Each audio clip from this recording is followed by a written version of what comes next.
Okay, here is rule number 15. Rule number 15 ये conjunction के rule में देखेंगे तो as यूज किया जाता है an adjective in positive degree और कुछ इक्वालिटी दिखाता है किसी दूसरे के साथ में, यानी जैसे वो है उसी तरह से कुछ दूसरा भी है। जबकि than जो है ये that नहीं, than होना, than is used after an adjective in comparative degree। तो इसमें भी किसी ना किसी तरह की इक्वालिटी होती है, लेकिन डिग्री का फर्क होता है कि एज पॉजिटिव डिग्री में आता है और देन का यूज हम कंपैरेटिव डिग्री में करते हैं। एग्जाम्पल देख लेंगे तब आपको क्लियर हो जाएगा कि किस तरह से ये डिफरेंस आता है। This is as good if not better than that. अब यहां पे एज लगा हुआ है और दूसरी तरफ बेटर देन लगा हुआ है, तो यहां पर यहां तक तो पॉजिटिव है लेकिन इसी में कंपैरेटिव भी है।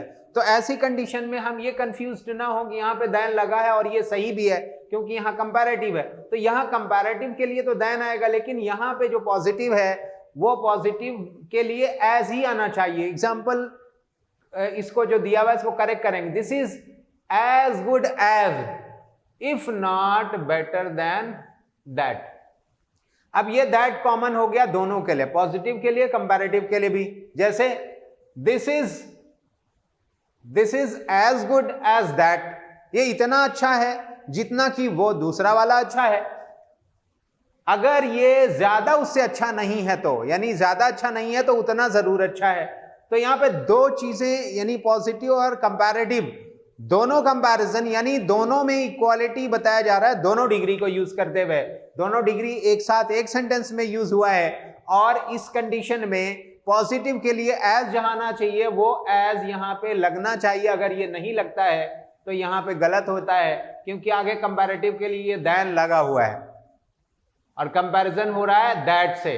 तो दैट यहां कॉमन हो रहा है, एज के बाद भी दैट लग जाएगा और इसके बाद भी।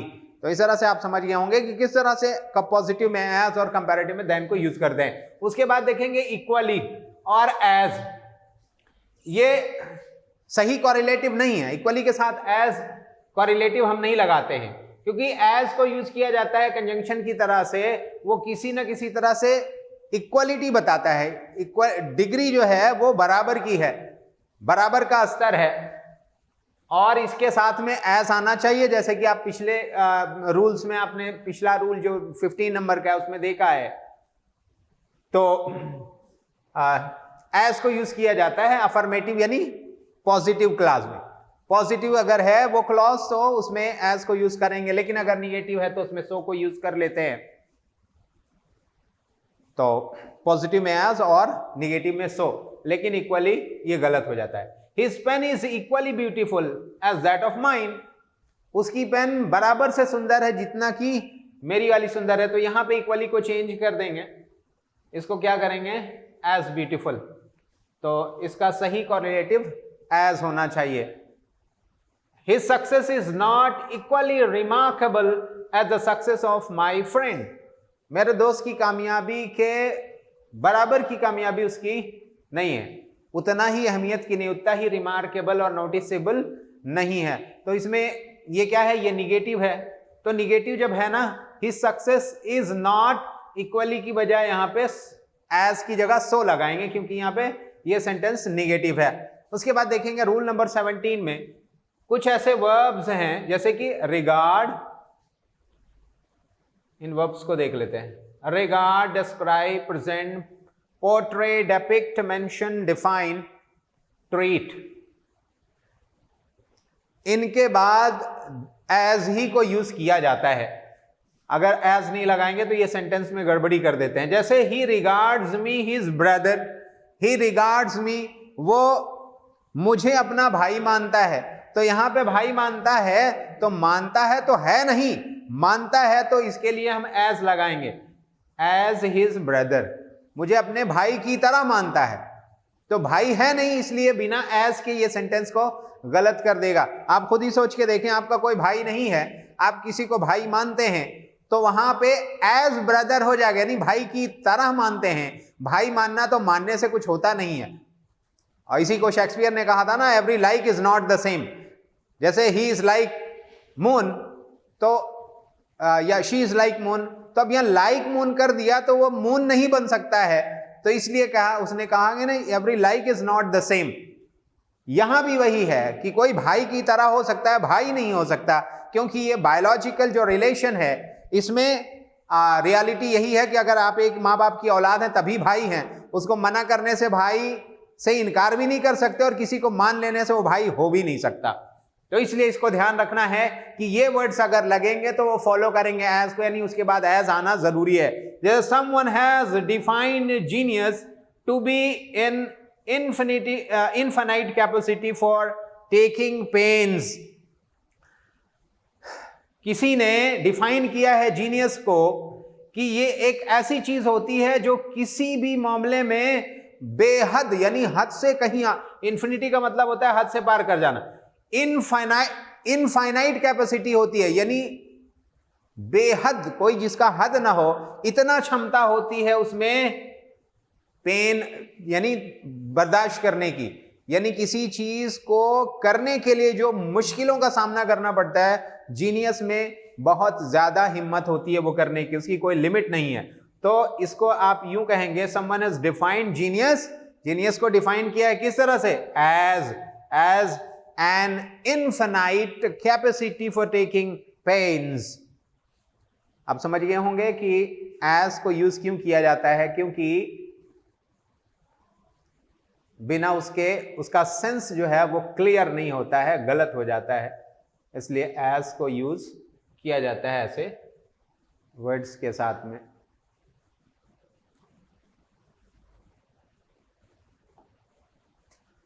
Here is rule number 18। Rule number 18 भी थोड़ा सा टिपिकल है। जैसे पिछले वाले में आपने देखा एज को यूज करना जरूरी होता है, तो एज को यूज उसमें तो करेंगे, लेकिन यहां कुछ ऐसे वर्ब्स हैं जैसे कि क्या है, name, call, appoint, elect, make, choose, think, consider, ये ऐसे हैं जिसके बाद एज या टू बी को यूज हम नहीं कर सकते हैं। Example, he called me as a fool, उसने मुझे बेवकूफ की तरह पुकारा है, जैसे मैं बेवकूफ हूं ये समझ करके पुकारा है, तो एज अ फूल नहीं बल्कि बेवकूफ ही पुकारा है। क्या कहा है उसने मुझे, He called me a fool, उसने मुझे बेवकूफ कहा, तो as a fool नहीं होना है यहाँ पे as अगर लगाएंगे तो ये गलत हो जाएगा, तो he called me a fool, ये सेंटेंस सही होगा। फिर उसके बाद है he was appointed, अक्सर लोग इस तरह से गलती करते हैं, खासतौर से ये जो दूसरा सेंटेंस है ना, he was appointed as a principal, he was appointed as a teacher, he was appointed as a secretary। तो अब यहां पे देखेंगे ना, एज को यूज करेंगे अपॉइंट के बाद तो वो गलत हो जाएगा। सेक्रेटरी की तरह से नहीं, क्लर्क की तरह से नहीं, टीचर की तरह से नहीं, बल्कि टीचर ही अपॉइंट किया है। तो इस तरह से आप इसको करेंगे ना, एज को हटा करके सेंटेंस को सही करें। He was appointed a clerk in the office, वो ऑफिस में क्लर्क नियुक्त किया गया है। रूल नंबर 19 को देखेंगे, ये दैट जो है ना, इसको कभी ऐसे नहीं यूज कर सकते हैं दाव की जगह पे, इन प्लेस ऑफ दाव दैट को अगर यूज करेंगे वो गलत हो जाएगा, या इफ की जगह व्हेन, वेदर, एटसेट्रा। तो दैट को हम कभी भी दाव की जगह, इफ की जगह, व्हेन की जगह, वेदर की जगह पे यूज नहीं कर सकते हैं। दैट की अपनी जरूरत होती है, वो एक कंजंक्शन की तरह से आता है, तो उसकी अपनी इंपॉर्टेंस होती है और उसकी अपनी जगह होती है। दूसरे जो कंजंक्शंस हैं उनकी भी अपनी जगह होती है, तो एक की जगह पे दूसरे को लगाना बिल्कुल सही नहीं है। एग्जांपल देखें, I doubt that lie will succeed, मुझे शक है कि झूठ कामयाब हो जाएगा। अब यहां पे दैट गलत होगा, मुझे इस बात पे शक है, दैट नहीं, यहां पे वेदर होना चाहिए। I doubt weather lie will succeed, तो इस बात पे शक है कि वो कामयाब होगा। कामयाब होने के चांसेस वहां पे जब वेदर लगाएंगे तो वेदर एक्चुअली ये ऑप्शन देता है दो के बीच में, कामयाब होगा या नहीं होगा, तो इसमें इनको शक है, तो इसलिए यहां पे वेदर को यूज करना ज्यादा सही। फिर उसके बाद I asked him that he would help me, मैंने उससे कहा कि तुम मेरी मदद, वो मेरी, मैंने उसे कहा कि वो मेरी मदद करेगा।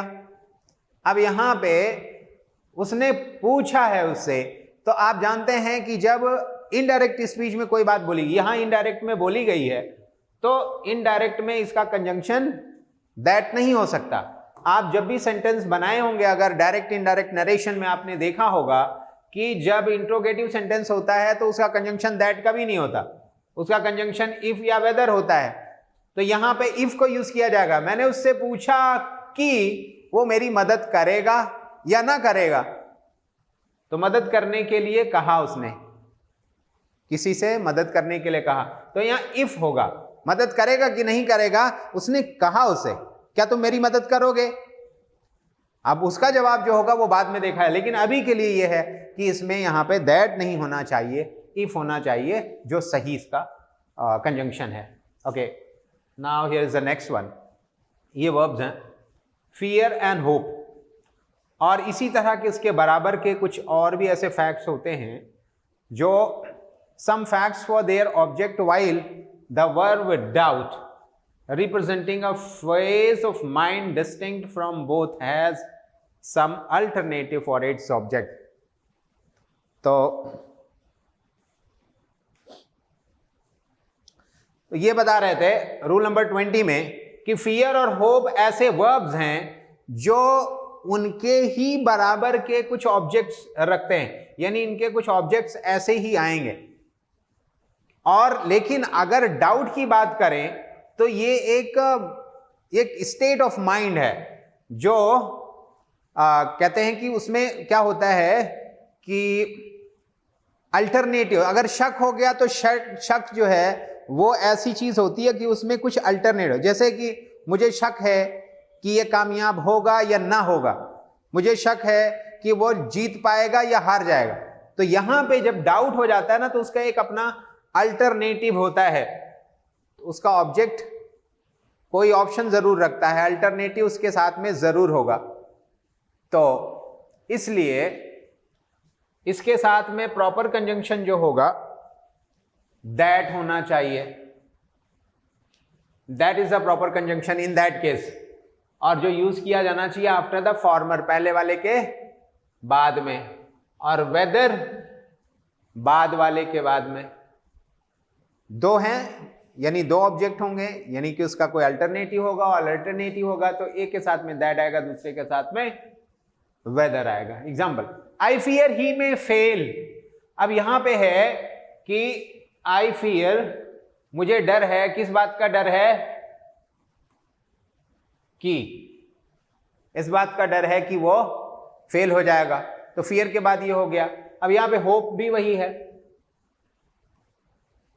होप के साथ में है आई होप दैट। ये बहुत कॉमन से सेंटेंसेस हैं, आमतौर से इसमें दैट को यूज करते हुए सेंटेंसेस में आपने देखा होगा। लेकिन यहां पे देखेंगे आई डाउट दैट। अब यहां पे डाउट के बाद दैट तो लगा है, ये सही नहीं है। अब डाउट के बाद क्या होना चाहिए, क्योंकि इसके बाद जो है ये अल्टरनेटिव होता है, कामयाब होगा कि नहीं होगा, डाउटेड वेदर।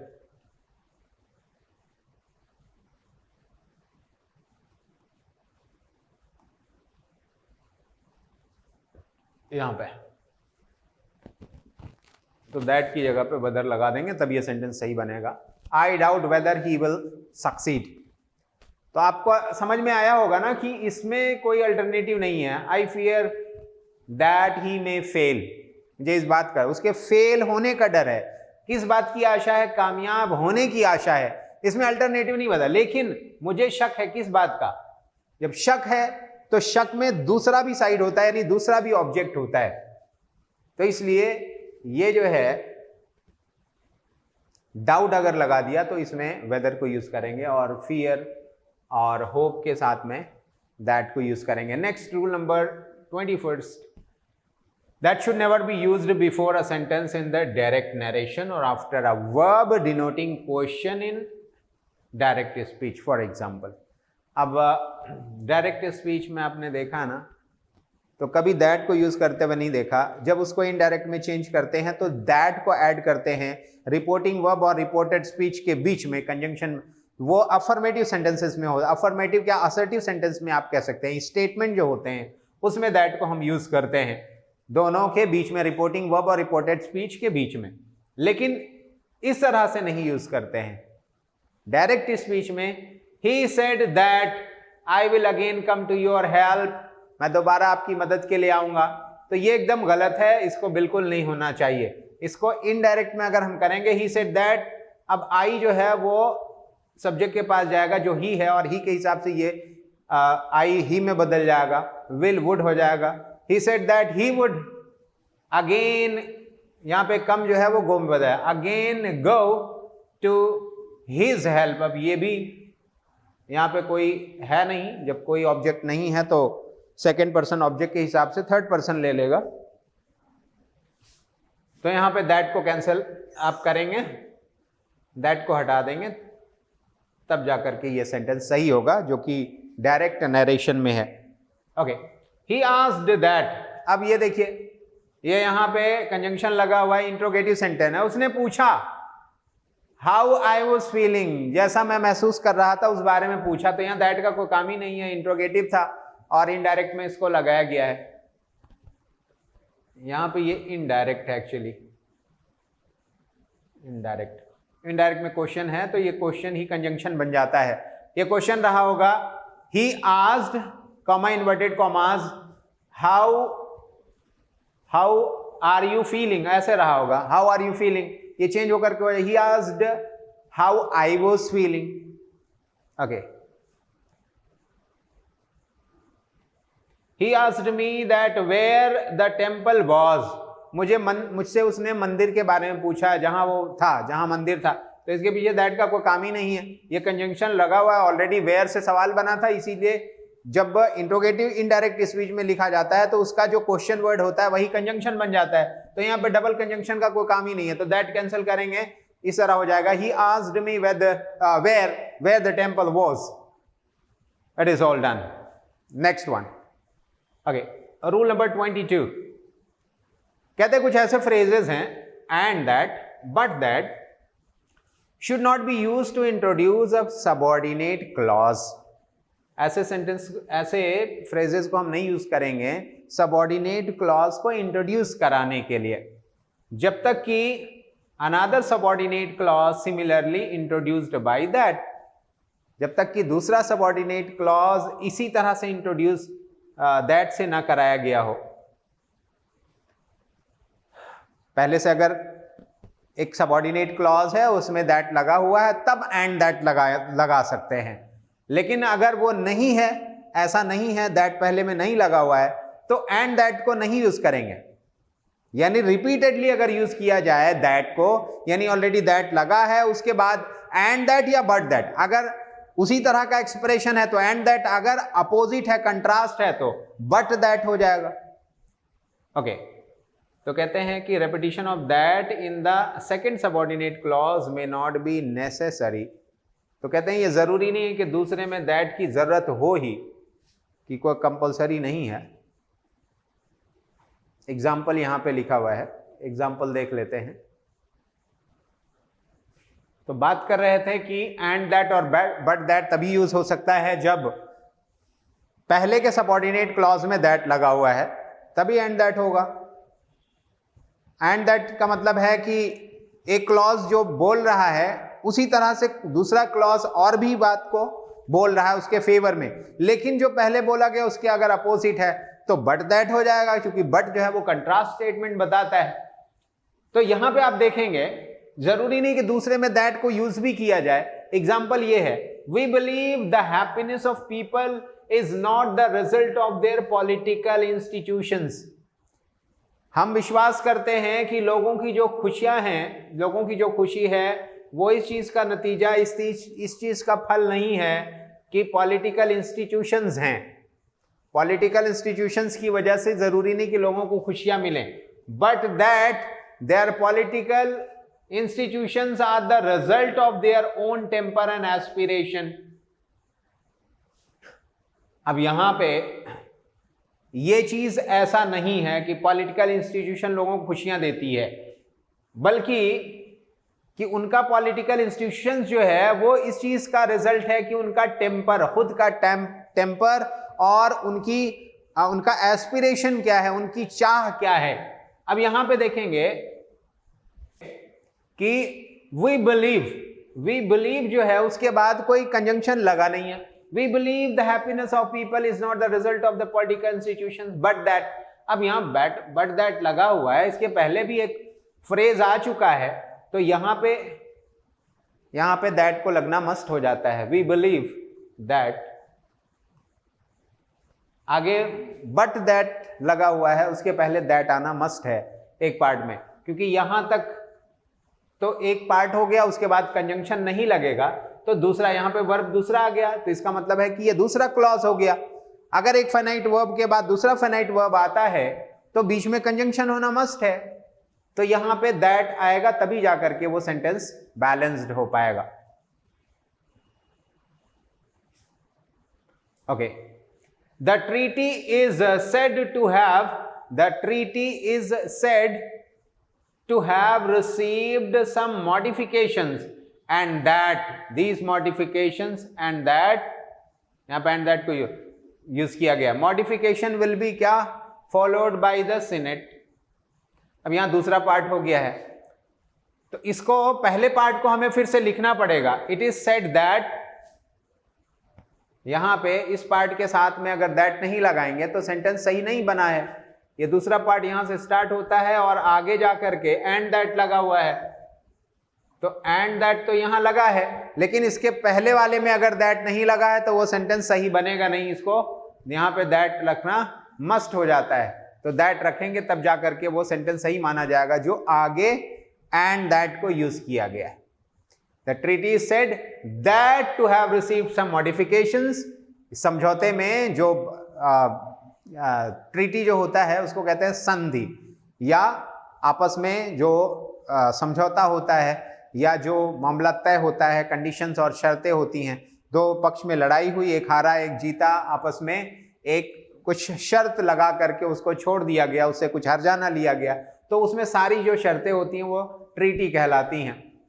इसको हिंदी में संधि कहते हैं। तो इसके बाद ना एक कंजंक्शन लगना चाहिए इस पार्ट में, रिसीव्ड सम मॉडिफिकेशन। अब यह मॉडिफिकेशन यहाँ पे ना टू हैव रिसीव्ड, कि उसे मिला कुछ बदलाव, मॉडिफाई किया गया, एंड दैट, और ये कि ये मॉडिफिकेशंस क्या होंगे, सीनेट द्वारा माने जाएंगे। तो अब दो पार्ट इसके हो गए, दो सबऑर्डिनेट क्लॉजेस हैं, तो पहले में दैट लगा है, तभी अगले में बट दैट या एंड दैट लग सकता है। अब रूल नंबर 23 में देखेंगे। Here is a rule number 23. Here is rule number 23. ये कह रहे हैं कि if such nouns as moment, instant, time, reason, way are followed by subordinate clause, इनके बाद अगर कोई सबऑर्डिनेट क्लॉज आता है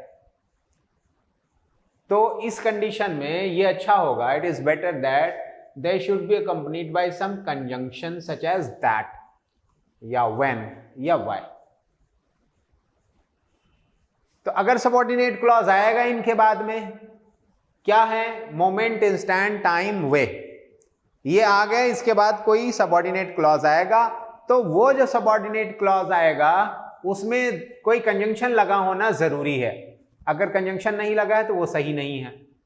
एग्जाम्पल ये है, जैसे कॉन्टेक्स्ट होगा, जैसे उसकी बात होगी, उसी तरह का कंजंक्शन वो अप्लाई किया जाएगा। Example, the moment he saw me he fled away.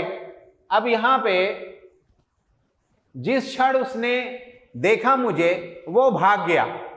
अब इसमें क्या लगेगा, मोमेंट के बाद दैट लग जाएगा। The moment that he saw me, वो क्षण जब उसने मुझे देखा, भाग खड़ा हुआ। द इंस्टेंट, अब यहां पे the instant he spoke the people resounded the hall with loud cheers. वो घड़ी या उस समय जबकि the instant that he spoke, जिस क्षण वो बोला, वो क्षण या उस समय कि वो बोला, तो क्या हुआ, लोग शोर मचाने लगे हॉल में, बहुत चीयर करते हुए, जोर से उसको चीयर करके। तो इसमें आपको दैट इंसर्ट करना पड़ेगा इंस्टेंट के बाद। नेक्स्ट है, this is the reason they got into financial trouble. जब रीजन आ जाता है तो उसका रिलेटिव प्रोनाउन जो होता है वो वाई होता है, तो इसलिए यहां पे दैट ना लगा के वाई लगाएंगे। कहते हैं वो कारण जिसकी वजह से दे गॉट इनटू फाइनेंशियल ट्रबल्स, तो आर्थिक तंगी में आ गए जिसकी वजह से, वही कारण, ये वही कारण है जिसकी वजह से वो लोग आर्थिक तंगी में आ गए। ओके, नेक्स्ट है रूल नंबर 24। अब यहां पे कंजंक्शन है सिंस। ये क्या बताता है, present time dating back to some event, कि पिछले समय में कुछ कार्य स्टार्ट हुआ, इसीलिए followed by past indefinite tense. तो इसके बाद क्या आता है, पास्ट इंडेफिनिट टेंस आता है, preceded by some form of present perfect tense.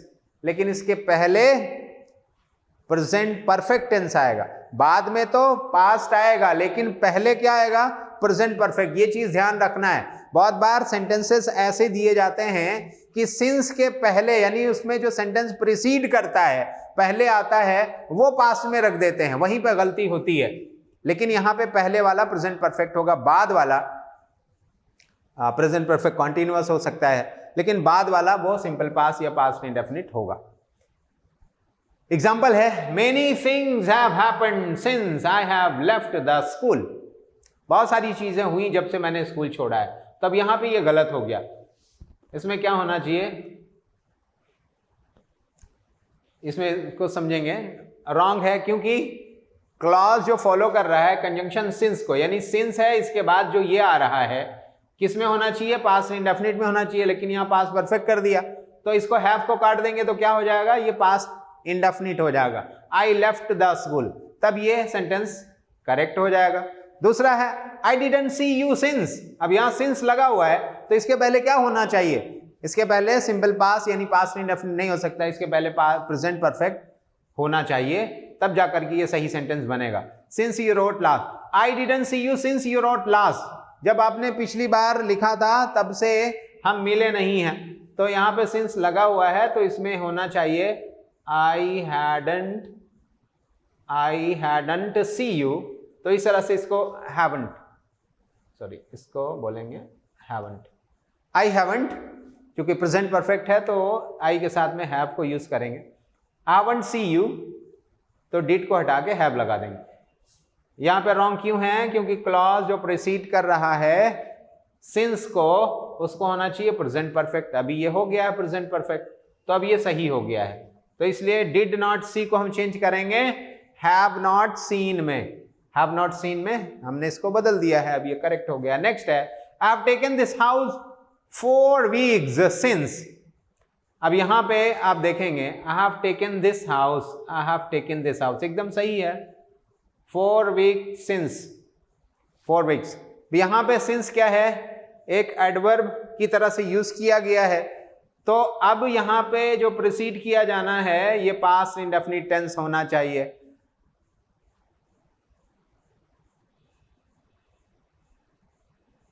I have taken this house, हमने लिया इस घर को, कब लिया, 4 हफ्ते पहले लिया।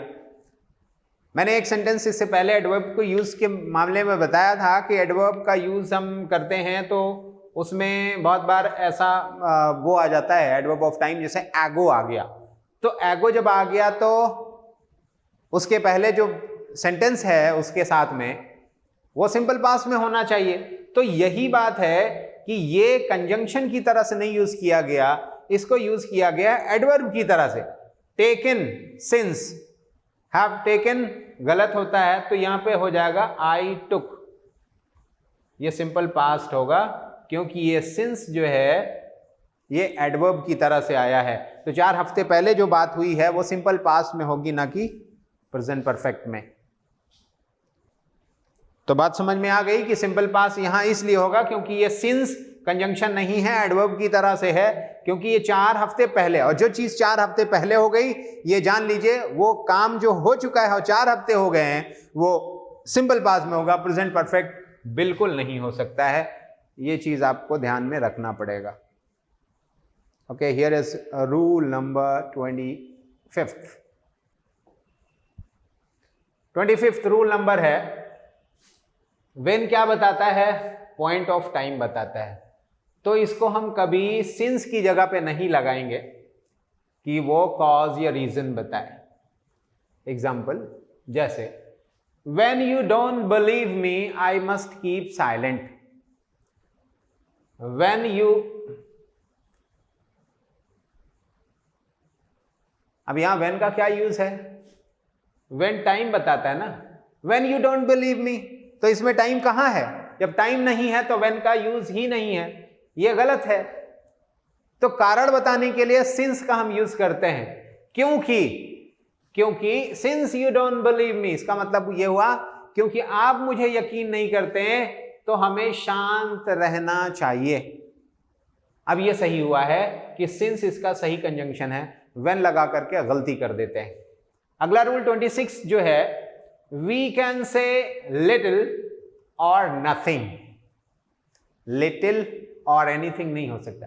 We can also say little if anything, अगर कुछ भी है तो बहुत थोड़ा, लिटिल थोड़ा या तो बिल्कुल नहीं, और यहां पे लिटिल थोड़ा अगर कुछ है तो, अगर कुछ है तो थोड़ा, नहीं तो थोड़ा है या तो बिल्कुल नहीं है।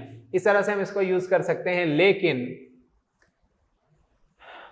इनका मतलब तो सेम हो गया, लेकिन हम ये नहीं कह सकते हैं दोनों को इकट्ठा मिला करके लिटिल इफ एनीथिंग और लिटिल और एनीथिंग, ये जोड़ देंगे अगर तो वो एकदम गलत हो जाएगा, सेंस ही एकदम उलट जाएगा।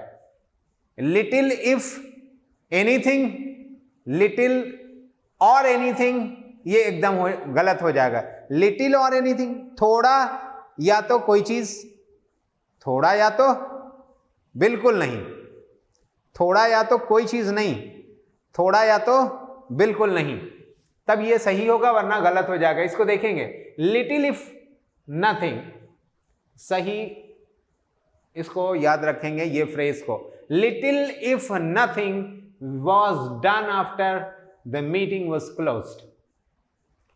थोड़ा या तो बिल्कुल कुछ नहीं किया गया इसके बाद जबकि मीटिंग खत्म हुई, मीटिंग खत्म होने के बाद थोड़ा किया गया या तो किया ही नहीं गया, ये बात हो सकती है। ऐसा थोड़ा या तो बिल्कुल नहीं, लेकिन होना क्या चाहिए, थोड़ा अगर कुछ किया, अगर कुछ किया गया तो थोड़ा ही किया गया, कुछ नहीं किया गया थोड़ा किया गया, ये दोनों एकदम गलत बातें हो जाती हैं, इसमें कोई सच्चाई नहीं है। कोई चीज थोड़ा किया जाए या कुछ किया जाए, नहीं थोड़ा किया जाए या ना किया जाए, नथिंग, तो इसमें कोई मेल नहीं है।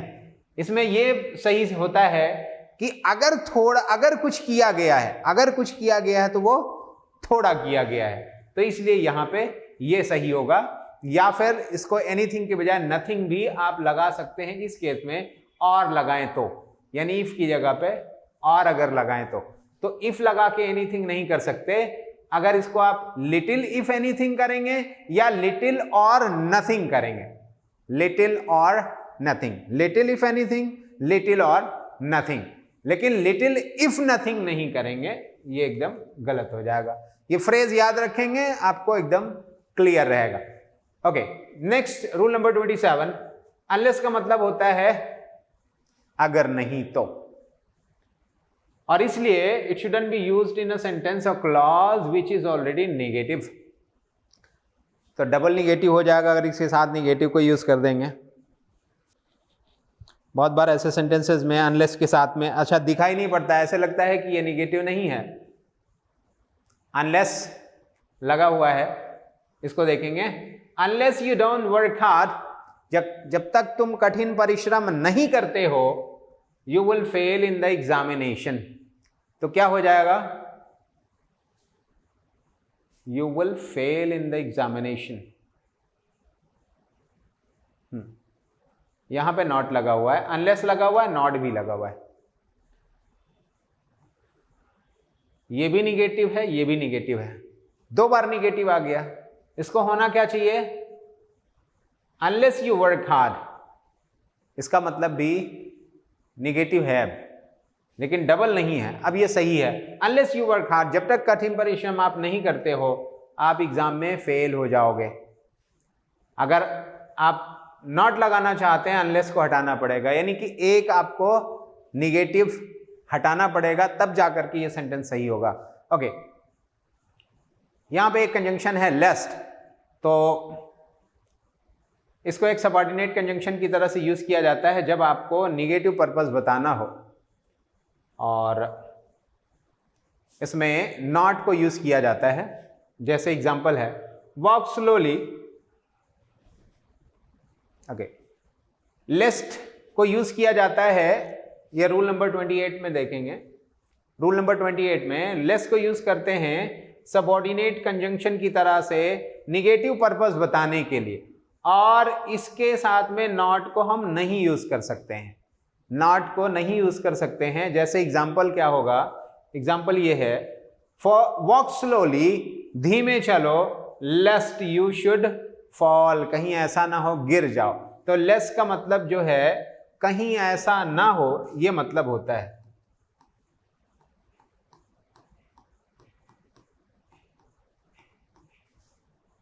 तो कहीं ऐसा ना हो, तो इसमें नॉट का कोई काम ही नहीं है। होना क्या चाहिए, walk slowly लेस्ट you should fall, यानी नॉट यहां कैंसिल हो जाएगा। ही फ्लेड अवे, वो भाग गया, कहीं ऐसा ना हो ही शुड, तो यहां पे नॉट नहीं लगेगा, ऐसा ना हो कि उससे मार दिया जाए। He fled away lest he should be killed, तो लेस का यूज इस तरह से है जिसमें नॉट को हम नहीं यूज करते हैं। रूल नंबर 29 है, here is rule number 29। Rule number 29 में देखेंगे, when suppose is used in the beginning of a sentence to denote a command or a request, it is not followed by if। Suppose को जब शुरू में use कर दिया जाए एक सेंटेंस के, ये बताने के लिए कि वो कमांड दिखा रहा है या रिक्वेस्ट दिखा रहा है, यानी इंपेरेटिव सेंटेंस बताता है। अगर इंपेरेटिव सेंटेंस है तो इसके बाद इफ नहीं आना चाहिए। सपोज मान लिया, तो इसमें इफ को नहीं रखेंगे। मान लिया यू आर कॉट, मान लिया कि आप पकड़े गए। अगर आप जब मान ही लिया है तो अब अगर की क्या जरूरत है, मान लिया जाए, अगर आप मान लिया जाए कि आप पकड़ लिए जाते हैं, you are caught, what will you do then, तब आप क्या करेंगे। मान लो कि आप पकड़े जाते हैं, मानो कि आप पकड़े जाते हैं, आप क्या करेंगे, माना अगर आप पकड़े जाते हैं, ये गलत हो जाएगा। Okay, supposing if he comes to your house, how will you evade him। मानो वो आता है तुम्हारे घर, तो कैसे बचोगे उससे, तो यहां पे इफ नहीं लगाएंगे, मानो अगर नहीं होगा। मानो वो आता है तुम्हारे घर, मानो तो फिर अगर नहीं आएगा, यानी कि इफ कैंसिल हो जाएगा सपोज के बाद में। This is the only thing that you should know, इतना ही आपको जानना चाहिए बस। ओके, रूल नंबर 30 को देखेंगे। 30th रूल बताता है बिकॉज और देयरफॉर, ये एक ही सेंटेंस में साथ साथ नहीं आ सकते हैं। इसके अतिरिक्त because is used to express a cause और रीजन। जब भी बिकॉज लगता है कोई कारण बताया जाता है। पर्पस बताने के लिए कंजंक्शन लगाया जाता है इन ऑर्डर दैट या फिर सो दैट, ताकि। तो इस तरह से हमें इसको ध्यान रखना पड़ेगा कि बिकॉज जब लगा रहे हैं तो रीजन आएगा, और अगर हम उसके बाद कोई पर्पस एक्सप्रेस कर रहे हैं, उसका मकसद बता रहे हैं, उसका लक्ष्य बता रहे हैं, उद्देश्य बता रहे हैं, तो इस कंडीशन में इन ऑर्डर दैट या so that. Because he is rude therefore, because he is rude therefore he is punished. तो अब यहां पे एक को आपको हटाना पड़ेगा, चाहे देयरफॉर हटा दें चाहे बिकॉज हटा दें। Because he is rude he is punished. उसको सजा मिली क्योंकि वो रूड है, वो बहुत ही रूखा है। या तो बिकॉज हटा दे, ही इज रूड, वो बड़ा रूखा है इसीलिए उसको पनिश किया जाता है। तो आप एक को कैंसिल करेंगे, हम बिकॉज को कैंसिल कर दे रहे हैं। He is rude therefore he is punished. Men work because they may earn their livelihood। अब यहां पे men work hard, लोग कठिन परिश्रम करते हैं। अब कठिन परिश्रम करने का पर्पस होता है। कठिन परिश्रम कोई कब क्यों करता है? रीजन नहीं, पर्पस होता है। वो पर्पस ये है कि अपनी जीविका के लिए कमाई कर सके। तो यहां पे इन ऑर्डर दैट होना चाहिए, इसको इन ऑर्डर दैट लगाएंगे। ओके, रूल नंबर 31 में ये देन को फ्रॉम की जगह पे यूज करने से बचना चाहिए क्योंकि गलत हो जाते हैं। जब वर्ड डिफरेंट आता है तो डिफरेंट के बाद हम दैट नहीं देन लगाते हैं बजाय इसके कि डिफरेंट के बाद फ्रॉम लगाते हैं बजाय इसके कि देन लगाएं। एग्जांपल है he took up a different kind, different लगाया तो डिफरेंट फ्रॉम होगा, डिफरेंट यहां पे देन गलत हो जाएगा। तो इसको फ्रॉम करेंगे, from what he had been used to before, जो पहले किया करता था उससे दूसरा उसने ऑक्यूपेशन अपनाया। Okay, rule number 32 goes here, use of present tense after as if and as thou should be avoided। Present tense को हम यूज नहीं करेंगे क्योंकि ये बीती हुई बात को बताता है जो हाइपोथेटिकल होता है, जो रियलिटी नहीं होता है। एज दाउ भी उसी तरह से है, तो इसको प्रेजेंट टेंस को यूज करने से बचेंगे। जैसे ही लुक्स एज इफ, वो दिखाई पड़ता है मानो कि ही सस्पेक्ट समथिंग, ऐसे देख रहा है जैसे वो उसको कोई चीज पे शक हो। ओके, रूल नंबर 32 में देखेंगे कि प्रेजेंट टेंस को हम नहीं यूज करते हैं एज इफ और एज दाउ के साथ में। एज इफ अगर हम प्रेजेंट इंडेफिनिट लगाएं या प्रेजेंट टेंस कुछ भी लगाएं तो एज इफ यूज करेंगे तो ये गलत हो जाएगा। तो करेक्ट क्या होना चाहिए? एज इफ के बाद क्या आना चाहिए? ही लुक्स एज इफ, वो ऐसा दिखाई पड़ता है मानो कि ही सस्पेक्टेड समथिंग, कि उसे कुछ चीज पर शक हुआ। दूसरा है यू एक्ट एज दाउ, तुम ऐसा करते हो जैसे nothing is in your hands.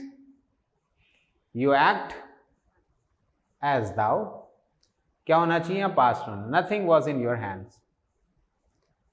ऐसा करते हो जैसे लगता है कि तुम्हारे हाथ में कुछ था ही नहीं।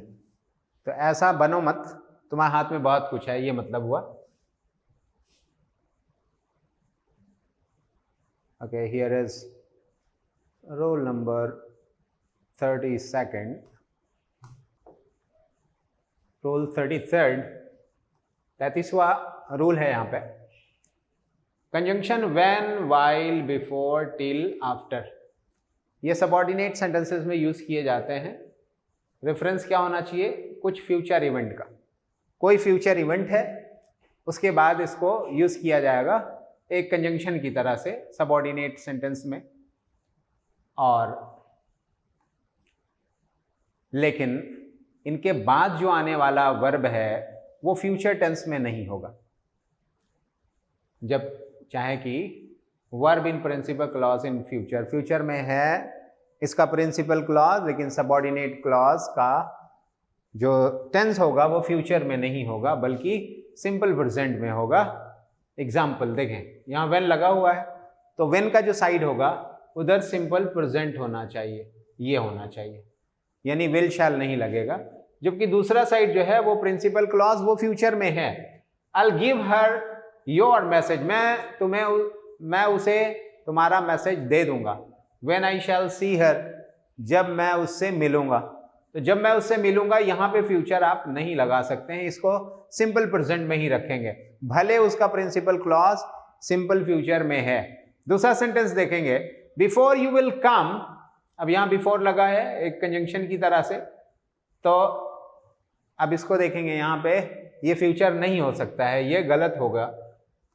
ये फ्यूचर प्रिंसिपल क्लॉज है। He will have left the station, he will have left the station, छोड़ दिया होगा उसने स्टेशन को, बिफोर ही कम, उसके आने से पहले, उसके आने से पहले उसने स्टेशन छोड़ दिया होगा। तो ये प्रिंसिपल क्लॉज तो प्रेजेंट फ्यूचर में है, लेकिन दूसरा साइड जो है ये प्रेजेंट में होना चाहिए, फ्यूचर में रखेंगे तो गलत हो जाएगा। तो इतना समझ में आ गया होगा, इनको ध्यान में रखेंगे। When, while, before, till, after, ये ऐसे कंजंक्शन है। इनके आने के बाद ऐसे हम